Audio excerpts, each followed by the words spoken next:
Il existe un phénomène en psychologie appelé l'effet du cheval sauvage. Il révèle une vérité importante.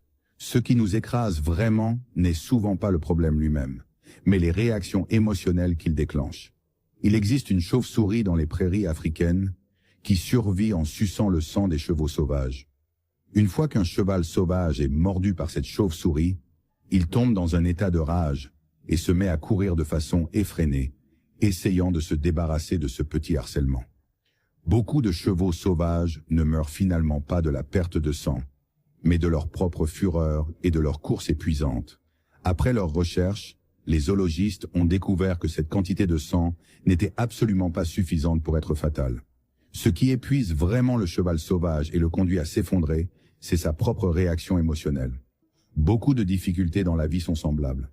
Une dispute, une remarque désagréable, une situation passagère peuvent sembler insignifiantes, mais déclenchent une tempête dans notre cœur.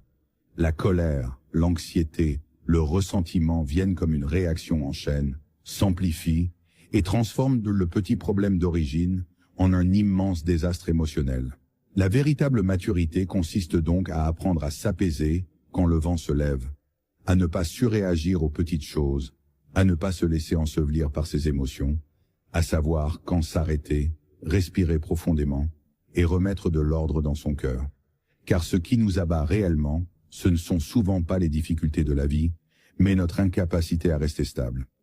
Le moment où les émotions deviennent incontrôlables est en réalité le véritable début de la perte de contrôle.